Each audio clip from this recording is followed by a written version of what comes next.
enshonga y'izoba nekushikibwa Kabozi multivitamin drink kikutasiyo munsi y'amagara marungi nikikuyambaho kwigura emisi kireta amani masyo mu bashija hamwe n'abakazi n'endijo migasho kwata Kabozi multivitamin drink otuntumure cyubaro na stress.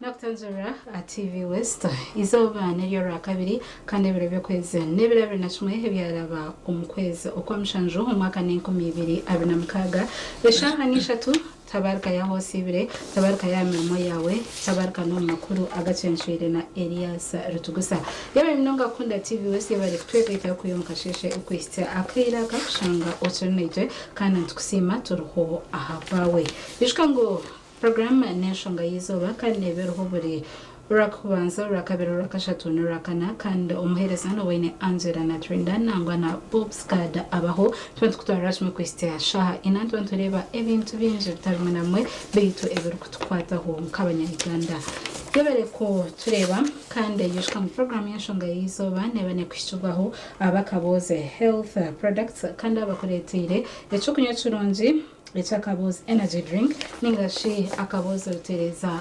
maka nyamnura kandi cyo kunywe cyacurumwe birungo binji nka cloves harimo watermelon harimo ginger harimo binji basa kubashyirira yuwo mukazo ryo kunangwa n'umushija oyo n'uburwire bwo mubiri nka pressure shukari basa kutunga icyo kunywe cyo base kwera umubiri gwawe Eliza banjije kubantureba kace umugwete bekansiza akarura ka chairman LC1 nangwa haruna nakarura kabakazi that is women councils ombyaro akarura kankesha konkatera weekage izobiyora kana ebirabiri na bishatu njisha kwantureba okutukete bekansize nosheme kuba nakatera Nichi chitusheme kwa tukoratera umukutera akarura ka program nabasakwa ni intayisa returning officer Wambara City hobun madam ahura Violet kandi naisha kuba natugambira yotusheme kwantukora kureba ngo twayijumbira umukaruraka nakwakira TV West ramutse umutoyi na TV West nashemero mwebale kuntahisa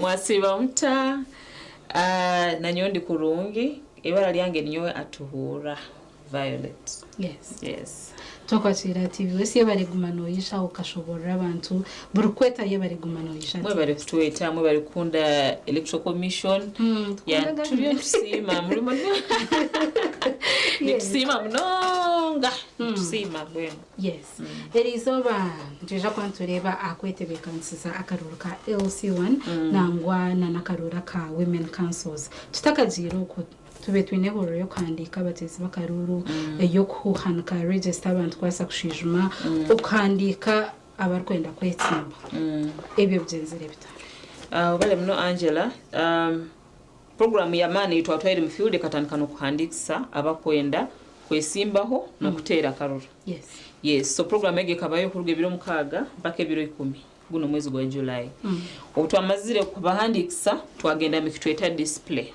Registezo twazigarura habyaro abantu baje bacheckinge barole ebalenga bakalihandika kurungi nanko gutara mu kyaro bakamutekamo then twabagambaga bajuze complaints forms tukatwina zitweta complaints forms rundi bokuboina what is a complaint okwetomboita nokutekwa no kuhandika then you bring that complaint and then we see how to handle so tukadisplaying registers ezo kuruga ebiro 13 mpaka ebiro 14 ebyo byahoire twagende tweta nominations twahandikisa abo bona bakwenda kwesimbaho baitu kwesimbaho kabona kuvoli mu register na ba supporters bawo baina kwa balinka ha mu register so twabahandikisa kuruga ebiro 15 mpaka ebiro 19 tukakola kuruga kya kasatu kya kana kya katano kya mukaga na kya sabiti so on Sunday twamalira then on Monday which is yesterday tutandikirege campaigns ba L1 cha persons na bakazi abagonza abweto buchiko obwebyaro women committees biri bikalo bitano kandi byona byokomebwa so akabandi babyenda bakayija twabahandikisa akandi mbyale bikira abantu abo tubahandikisize bakwenda kwesimba aho baliyo so akaruka abakira nko tugenda kubanza nako ebira 23 that is ora kana umuntu naza kubuza akakachiko akabakazi nakakaruho bantu Akakiiko kabakazi karoho abantu 5 biri bikalo 5 tulinawo chairperson w'ekyalo ekyo abakira Buganda kwa mwita n'abakyala timanyire kunmanya bamwita bata chairperson but locally known as n'abakyala. I don't know what that is in Runyankore. Yeah, that one. So what is n'abakyala in Runyankore? No, it is chairperson. So it is chairperson, then vice chairperson, then secretary, then publicity secretary and secretary for finance. Biri bikalo 5. Okay. Kandi buno obukiiko bw'abakazi buli ekyota progressive bujja kuruga hakyalo bugende hamuruka ito abasite bugenda asite division bugenda asite nitwelectinga abantu abo so bagenda nibatemba. So hariyo buluro bundi hariyo buluro bundi abokuba bakazi tujagenda paka national level bafune chairperson wa National Women's Council. Baitu tutandikira habyaro so ntugenda kutandikira ebira 23. Nshona nyenda kubuza ninyishika omu general election twisha twatera karuru aka Women League. So akonkisha katana na kazi. Ati hareki impurana nyoti nkimanyire kudunge kibeta Women League baitu amaura ganye na rundi information yenyina. That is a party arrangement. Ito kuno electoral commission. Katuga actually in specific the league ngiura mno mu NRM. Yes, it is a party structure thing. Timanyire na bingi muno about it. Nyeki manyire bamara ko yokuma mebi yabo. Disclaimer. No, that is true.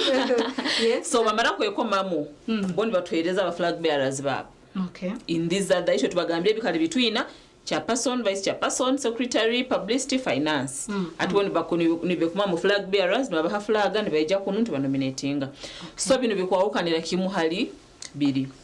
Yes, so these ones otwamara bakuma 5 buli kyaro. Abatana batukomere mu buli kyaro no bajagenda ha ward citizen awards bajagenda ha ward bekuma mabanda 5. Okay. Buli ward hati bajja kuma abandi 5 bakurepresenting awards ezo bagende nkaha a city division. So tugenda kukala tutembaga haiguru. Rusikiro rugendo ino sho. Yes. Twaza kureba tutakashira hizo abadire yenyine cyo kutera karuru. Umukuhandika umukuhanika register mushanje mbozuje. Mukwandika register obzo tusingire kusanga ekyo kubanza. Abantu kwenda kwehandikisa ali bata ikada. Aho batakutura. Hali batakutura. So tuina utwantu kola National Voters Register. Tuine bikalo by'emirundi 2. You have a choice. Kugamba nyo ngenda kwehandikisa ali banzara, that is origin, ubundi hali nyikara, that is residence. And the truth is that abantu ambaye na more than one residence. Akusobola kuba nakolera tugambe Ruharo. Chonkana arara maybe Chiyanja, I don't know. Oba kakoba. Yeah. So ogo muntu aina kukoma mu kikaro kimara yahandikisa. Obuzo obutu atungire oina enda yahandikisa mu Chiyanja, yahandikisa no mu Kakoba Central, which is very wrong. So bokubo manyiro na residences ibiri komaho yes. And this time kana kayolo si one na women's councils strictly by the residence. Twataina byongu nyongenzero wa isenyowe nyobanzara masindi. Ananya kugeze mwende masindi nomba ntakukirizwa garuka yo masindi ali banzara. Nyina nyowa ja komera yoko. Why? Those are the guidelines. Those are the rules governing a country. Wanyo no masindi. But nyon hondo kwenda kutera. Unaweza kushanga tia person. Ninka anko wanze ninga ninka brother wanze ninga. Mama wao na tata wao waja kuterera yo. Buli bano endo buyambi bwali bukogenzere, but for now terera rora. Those are the guidelines governing the election, so, this particular election. Konka omum kushijuma. Yes, wazangozo eberi nka challenge. But tara wokushanga hina ho mutaye handikise more than once. Bali out again to sang. So how do you go about that? How we go about it? Ata kubasa. Ate twege ntukora ntukuhali abanze kwehandikisa. Okay. Nontu muleka. Mini ngakikora na kirora. Halo abanze kwehandikisa tukakitwara ngo niho ikara.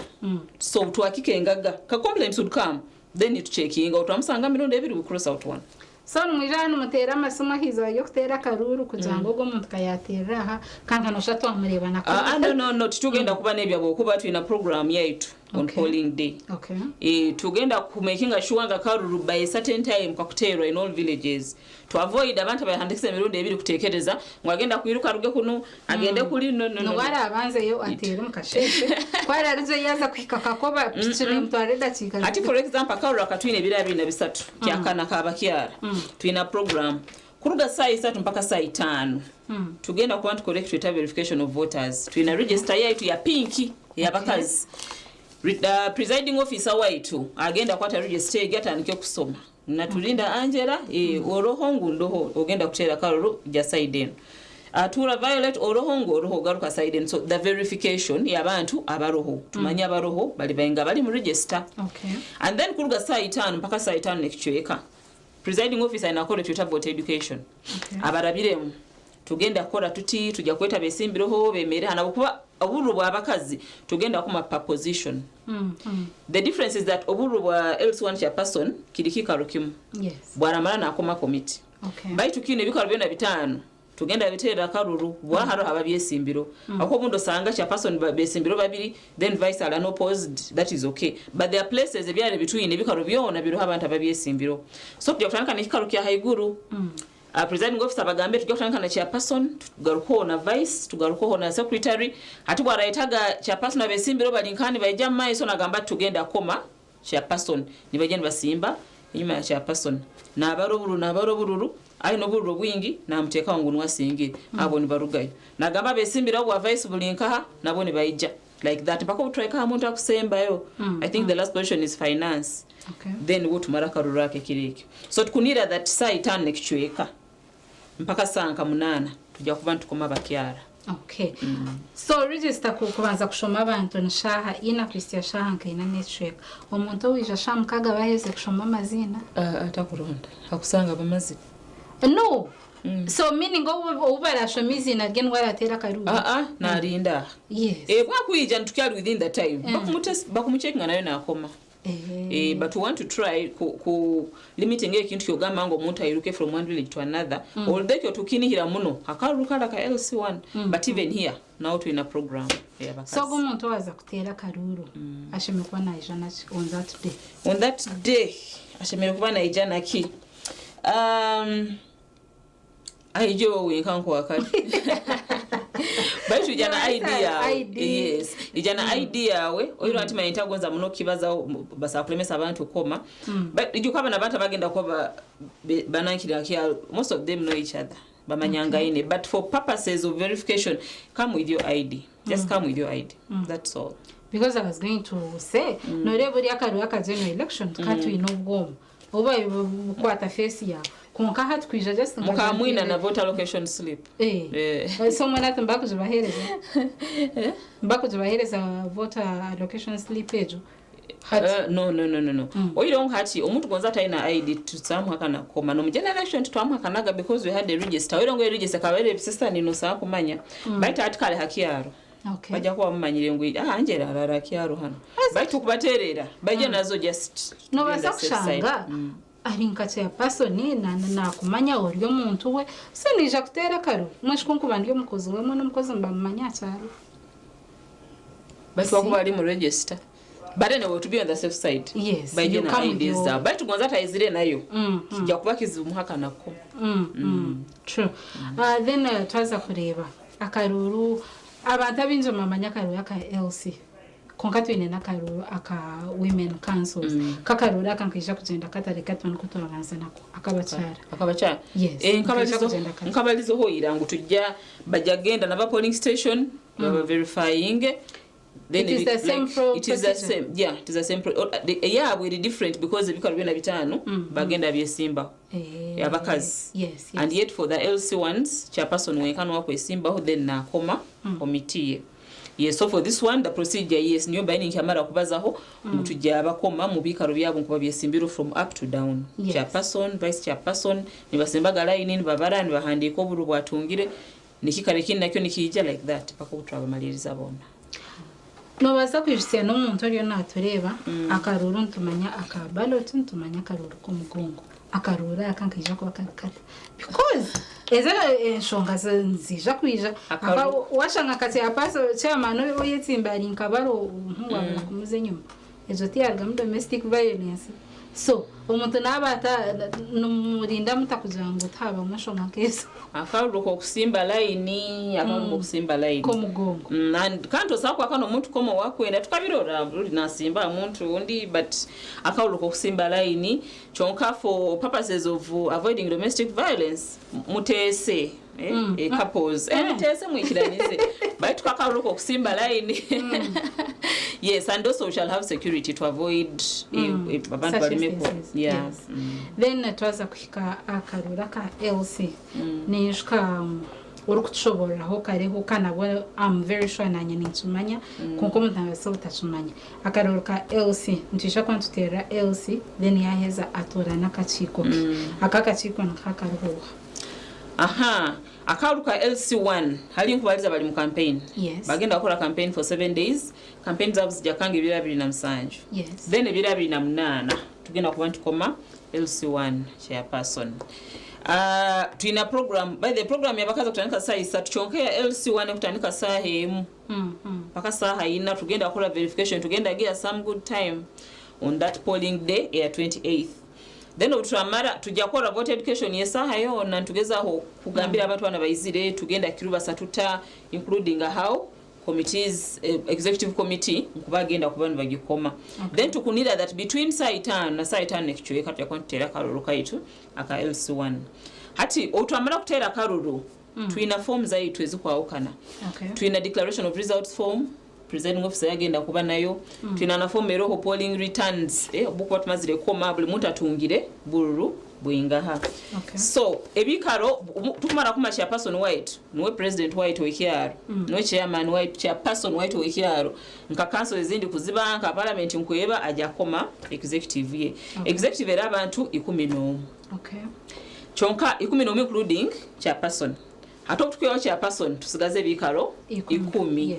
So habikaro 10 chairperson agenda ku appointing abantu mukaga bondi koma nominating yes. Abagenda akora nabo abantu mukaga ajja kubanza kume vice chairperson we that is nomwezo we yes. That is the very first position yajja koma atu aramara kuma vice chairperson ekingoza agambira Angela abantu ngwinyo abekiaro niyo genda kuba kanso bulali mu register yete ya white itwabaturi abekiaro niyo kanso so baramara mukoma na yeta meeting ekiaro aba bantu abali mu register ni bayikara mu meeting nabagamba hati nyowe mukuroro kwange nkomere so and so abe vice chairperson wange yes. Kandi kinde kingoza agambira abantu ngo abantu chairperson bakukoma baina kuba bali present etakati yokumwikiza akoma omuntu ataroho yes so muntu aina kuba present na waikirize ngunyikiriza akubaje kwa mata bataro kuna takwenda itakati jikikiriza but also imagine akumera omuntu takwenda tujja kutosigayize gap so muntu aina kubaho na wagambe nyikirize then abantu nabo bayikirize mwamwikiriza ninga mwamwanga lekansa awo kutano mushumati tukumwenda rondo undijo so akubaina komondi so batu wakumbabaza bakayikiriza ogo ntumuhandika form zaite zijja kuba twin that is vice chairperson bwara mara na nominating general secretary committee inakubaho general secretary na wajja nominating abantu aba bali nkaha kandi bali mu register kandi bali mu council mu meeting egyo akome mu muntu we general secretary bwara mara kare kindi it is information education and mobilization ogo atogo secretary wa information education and mobilization byona birubatira ham niwo gaba information niwo kusomesa abantu kandi niwe ali in charge what is mobilization no kurundana abantu bije so go nawe secretary nawe tujja kuba nawe then utwamara akome secretary wa security utweta defense bulikyalo kino omuntu ogo omweta defense no wa security na wajja kuba na nominating ngo so omuntu wa security na bali nka afande no person just you can just no person who says in the village right obundo baba kumobwa defense they become like afandes you most of surround defense maybe no but it's just a normal person who stays in that village to be in charge of defense so there are those people who are always they are trying to solve issues ona kwasire na mukwata so they have people ababakoma which a person mukokwara bana arora then to in a finance secretary obyesente aro sente zigenda akiaro buli tukabahana chairperson wa boma natugambira nga sente zijja nkaha abyara so tulina kubain aina kunominating omuntu araba in charge of that money. Tinkumanya chairperson. Then the last position yagenda kunominating aho omuntu the sixth akuyo kubanza by vice chairperson, general secretary for information, security, finance and now production and environmental protection. Ogo ne secretary omukaaga wagenda kunominating akome awo baike musanju hata bana already tubamanyi tukabakoma outugenda akoma abana ebikala bisigaye special interest groups already baliyo already tuina secretary tuina chairperson the chairperson abo tukabatorana tukabakoma last year apart from our women chairperson otugenda akoma our women ebirabiri na bisatu na wajja kuija committee eno yekyaro automatically utamara that is why no kuma kwa bakazi kuizire kara niko kulo obukuraija uredaja kubaro so go chairperson abakazi buli kyaro aja kuba committee yekyaro ekyo ali bamukomere then tuna chairperson wa youth abeminyetu tukaba ku mwaka guhoire na wajja agenda wa youth akyaro ekyo agenda committee then chairperson wabaino bulemu the persons with disabilities na wajja kujoininga then chairperson wa older persons abo na tukabakoma baliyo baliyo then na wajoininge committee egyo tukya abantu baitu 11 so buli committee ekyaro inakuba na abantu 11 yes aho hariho chairperson then harona n'umujetero w'umukazi then nabaratorana anaka executive ya chairperson yes okay yewe mnonga vaila bitu yontureba akwete bekansiza akaruru ka chairman LC1 nangona na karuru kobchiko bw'abakazi omu byaro byeto bitu natisha kusakate omukahumuro utarga TV West nutugaruka.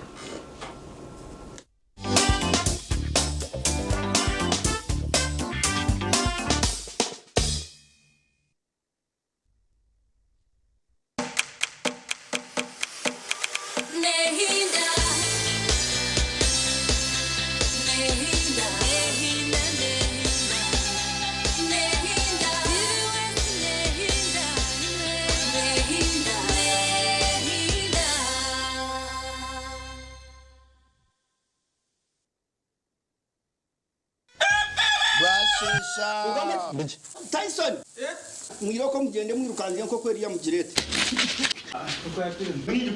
kasa tuyiroko mukagwatagara nuko akajiba kwata Robert aza kutwara ugiteka yo munanko Yesu biki kana nimwe mune yokubaga hati MTN resara kazano baketa ko kuko liko kugira ngo buri nkoko kwe kuzugo mukasese hagati ya saye mwena sayibiri okagura voice bundles asimu yawe then yo MTN ne kwereza menatsi ezabu sezine zo koze sizo baryona gurede chika rwagati ya shahe mwena shahibira zakasheshe rero tungede chikisha tuzabusha ezo kutera ba MTN izo baryona nyega star emwe not star ibiri emwe hash rero tungede chika zawe zabusha buri izoba MTN twina hamwe okurizana kwitu tukuruho kizibera MTN. Umwogesa murunji nabasa kwindura amagara g'umwana kandi umwogesa murunji munonga nabasa kwindura amagara g'abatura yegita New Vision obwo turi kusima abashomesa bo mutano umupaka zideza buri mwaka eza Teachers Making a Difference Awards numanya umwogesa w'umuhangu owa primary na secondary uwishimiro rya government orinjira acashimira kuba nakora umukushajike by'umwogese hereza izina rye abase kubagana arishirinji miliyoni kagani 5 hamwe n'uruzinduko buri kimwe cyona cyashurirwe okuzomo Ireland sindikizi nari nebere kumukwataho ubutarenze birashatu na kimwe ebyo kuba mushanjoku ahari mwarimu @newvision.co.ug ninga SMS na WhatsApp ahari not mushanjo not anana mushanjo ananemwe 95 Teachers Making a Difference Awards zishajicirwe Embassy ya Ireland Travel Care na New Vision, Uganda's leading daily. Start something new, something uplifting, something so effortless and golden. A thirst-quenching burst of sweetness and multi-flavor, so rich and full of memories. It's 100% taste, zero alcohol. Try it, savor it, feel it elevate every moment. Sip after sip, gulp after gulp. After all, life's about turning ordinary thrills into golden chills. Start something malty with the new Evervest Malt Apple and Pineapple. Try the burst of sweetness and malty flavor. It's 100% taste, zero alcohol. Available in a shop or supermarket near you. Evervest Malt. Make every moment golden. Evervest Malt is from the makers of Pepsi Cola in Uganda.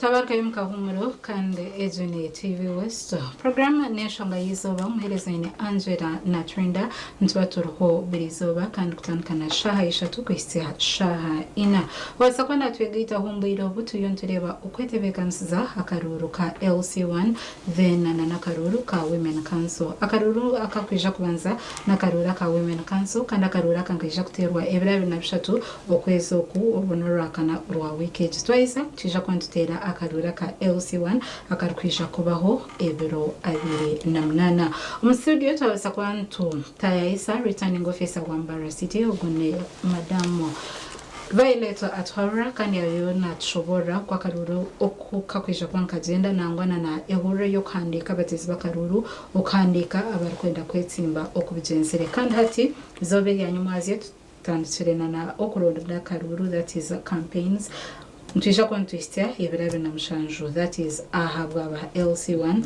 then akarunu mkisha kuba karuko ebiro 28 Twaza kureba tutakaje mukahumuro yono tushobora akaruru chairperson ogowa LC1 otorane ukwara atorane executive ye gender balance yija mweta omugecha kwantu manyango supporting ekintu cha okuyingana ninga gender balance ninga gender equality karura executive yes ntomatu ino chairperson konka abantu no asakushanga baba bashija bonka umunka electoral commission what do you recommend?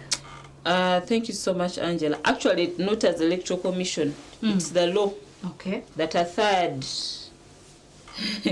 of every council should be women. I think Kiberu Groko Hora and Kokigena Nikija. I told her that a third year 11, but right is 4. So, a chairpersons are Bona Barabiremu by Nakimanya Hakiri committee 11 Abana by Nakubabakazi. So I'm making sure one appointing abantu abo. Abana bali bakazi kandi abantu abagenda tukolera nkaba presiding officers unda ba village election officers nabo mwoza bakimanyire baba guiding because some of them may not be watching abantu basakola takimanyire baba guiding ngo hakiri bana baina kwa bakazi ako batabe bana bakazi tujagaruka mu meeting eyo bako twatunga bana bali bakazi buli kyaro because edo ndiye iteka nkolire so gender balance 4 of the 11 must be women. Of course omukazi omulode tumwina the chairperson women council so akira basatu abandi ayina kuseera arabateeka within baba talimu omuntu nabasa kwebuuza uriyo natureba ajengo akakaruro kwesimba chairperson ningashi abwabakazi. Is it independent electoral commission ninga party elections? It is in the National Electoral Commission of Uganda. Not a party. Because hati, for example, Mumbara nominating by the way twina NRM as a party, twina maba PFF as a party. Abehandi chise. Yes. Twage tungeno wanupo but I'm told he withdrew. Actually he withdrew barangiro zirege ugarugire mga. So for now twinam PFF na NRM and then so many independents. So we're looking at now those three. So it is for us we welcome party zona ezikuba zisindikira abantu babo kandi bona ubaba izire tuba nominating. Are you free kutugambira abantu abetsimbire ho muri Mbara City? As in kutugambira umuhendo ningashira number of people abihandikiza bayingi I don't have the figures now but you can for example Mbara City ilimu byaro 18 but as when I was compiling already about twandise bali mu bisatu for LC1 chairperson we have candidates who are above 350 bona no yenente 350 but tujja kwenda mba chairperson 18 so competition eba so high tugoza kusimba bana Uganda aho obuteka yakaro mutayizire kibani kyoleka ngu I don't know timuli interested, but this time people have been so interested, even nabakyala. There are villages where buli kikaleke kimbalizo cha person, vice secretary, buli kiona kiroho abesimbiro. Nitugenda kola more than one person. Yeah, more than one person. Yes. More than one person kanda kaulu nakagenda kuba yo niko tukome abakwenda. So ngoza kusima abantu bambara sita okwa statistics nzonyi na bambara site bebale muno kujumbiro bururu buno. Okay. Yes, kandi tukubani hizangu tugenda akakore kinu nko kusimba line tugenda kakora kalika with all fairness. Okay. Yes. Free and fair. Free and fair. Twaza kureba wajanga abantu bakenyizire munonga abantu mbazanga batiya abantu batunga kase tubatunga kasete bahereza shirizo mtwaro gumwe. Speaking of which nkavugana nkabo ninja bakachikoromo ombushovya ninga they did it in wrong. Akuba like on Saturday campaigns kasta katanditse twavugana convoy z'abantu binji omyanyemwe abantu bine convoy z'abantu z'abahazi babo bakuronda karuninga shwa kushemerwa ngo baza kwihanditsa. I think so. Yes, I think konka waza kureba akwinshi this time around abantu bakenyigire mu kantarho sente. Why? The 300 numwenda tawatse awatse ya person awentse ya person no muntu mhango nonga no muntu omugasho mnonga abandi okwo babita ba president ni president wecharo. Yes.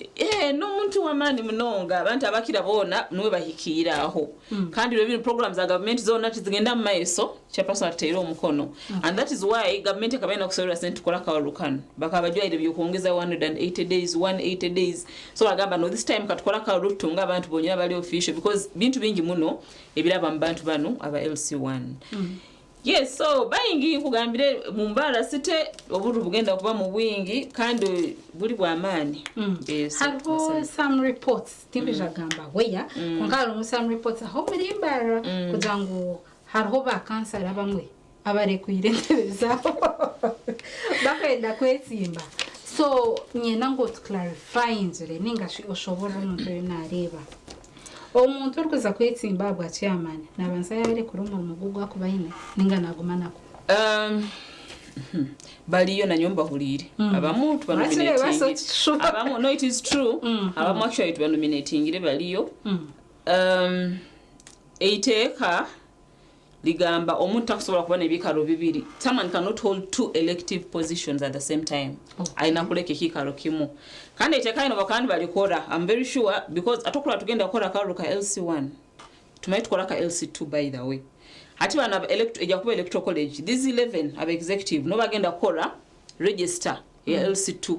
Okay. So omuntu ku participating am LC2 aina kuba ali mu committee ya LC1.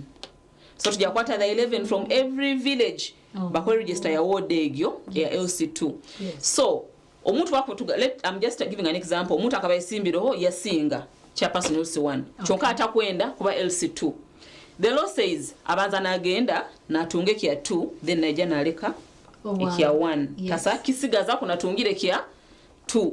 So now this time it is the other way around. Omuntu akuruga bwa councillor which ekitu kutwara nkiri haiguruho then agonza garuka hansi. Yes, but our lawyers guided that it is the same thing. Okay. Nikyo kimu. So na bwara mara kutunga kinu aja kuleka kitu yaisa kuraba akasinga nuwo bwarare cyo aja kuleka nuwo bwarare kwa kansala.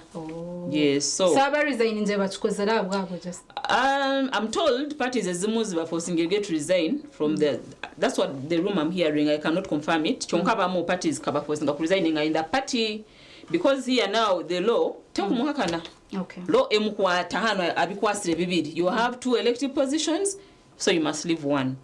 So that is why to get takusa kwanga kuwa nominating about nominating ile can't nominating ile bali.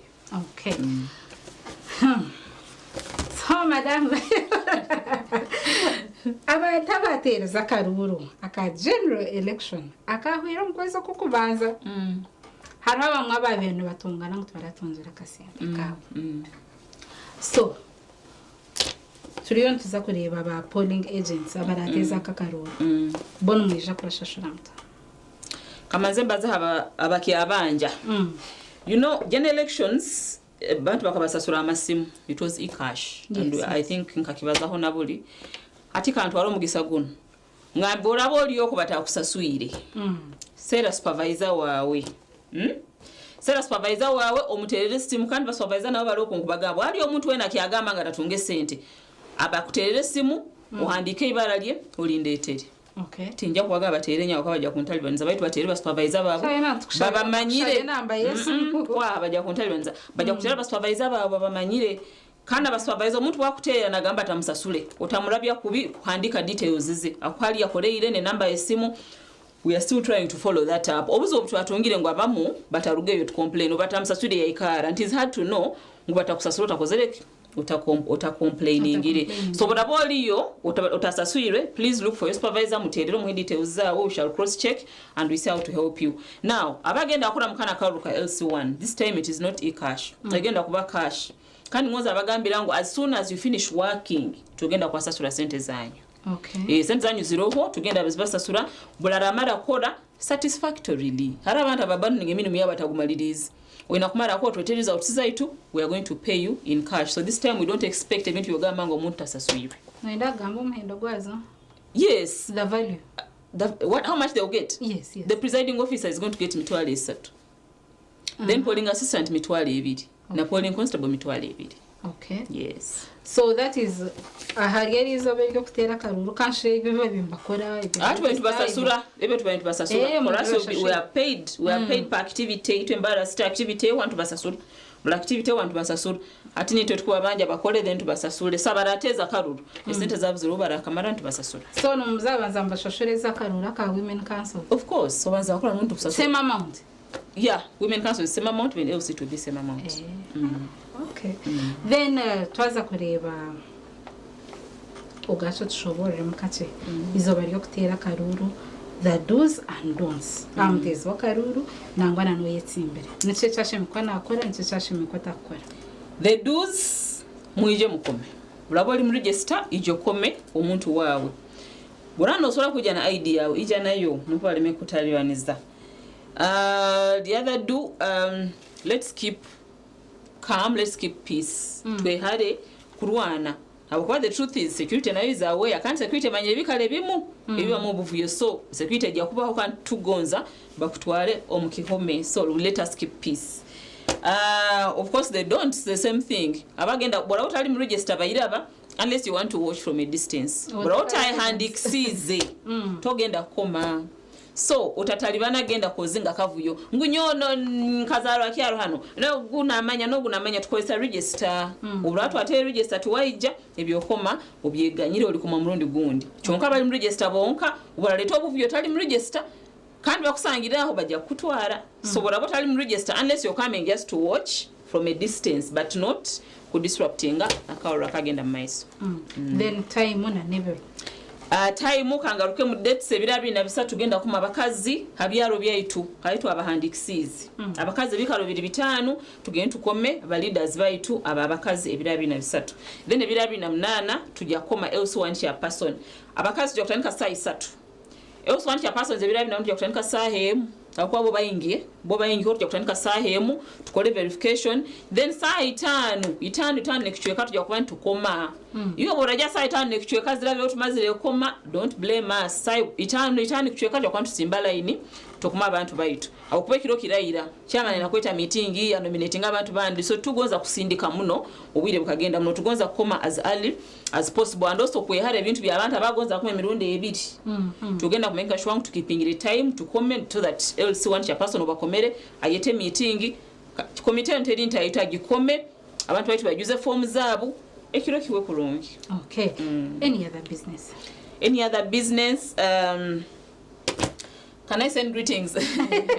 Abantu wa electoral commission abatukora nabo bayiraba tukubasaba follow the law mulekera okole ebintu ebirabaleetera bizibu mutagaba registers zaitu register as a property of the electoral commission. Don't get tempted and then the village election officers urundi wa presiding officers abarakora on that day avoid being corrupted akuba ijukwa buli kyokora ogenda akisasulira nkaiwe they will take you to court, they will arrest you, a lot of things can happen to you. So nkubaterera batugenda kwemiri minywena you become part of electoral commission tukwanira kuba nan partisan tukwanira kuba ina side wabantu no babara no bagurukanga bukuba oli tokumuhagira. Let us try to be fair nkutuli and also my mother, she's watching. Oh, yeah. Yes.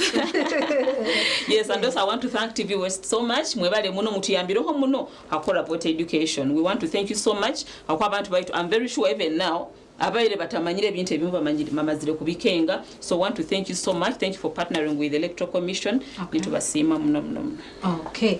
Yewe mnonga Madam Violet Atura kandogo ne returning officer wa Mbara City kanko kuyatugambira yishukango ebira binabishatu bibyo nebyo nizoba ejorakana weekend basakwano hikataro aho yahanditisize kandi woyo register ubeno watera karuro kopchiko kwa Women Council kanda karura kaba LC1, let us be specific. LC1 hapa abantu mwambagama LC1 LC2 LC1 tukaja kuija later. Yes. So akarura ka LC1 akontesha katera izo byora kabiri ebyo nebero abinamnana kandi basaku kole sobjonani zo wankomye Uganda oyejombere omukarura ka betona ni Christiango echene hero hutobunuzi cyahika oronora mkaga basaku tuhikaho over radio west kujaguza emyaka abere namshanju ombuhere basa kutwishira aharuka cheka twisha kutandika sha immediate bazigwire shashura mutwaro gwawe kandi obase kwikaho twine binji twino kurya twino kunywa twino kushemera twine beshongozi binji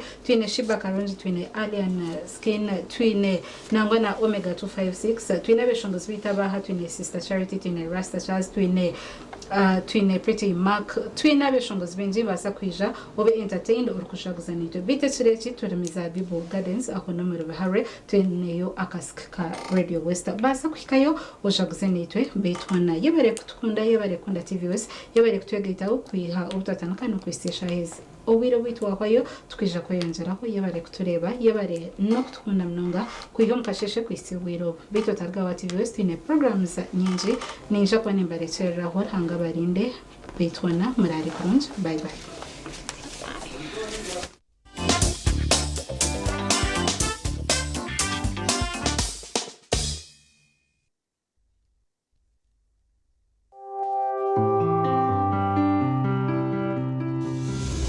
Enshonga y'izoba yabane kushibwaho Kabozi multivitamin drink chitasyo munsi y'amagara marungi nichikuyambaho kwigura emisi kireta amanu masyo mubashije hamwe n'abakazi nendijo megasho kwata Kabozi multivitamin drink otuntumura cyubaro na stress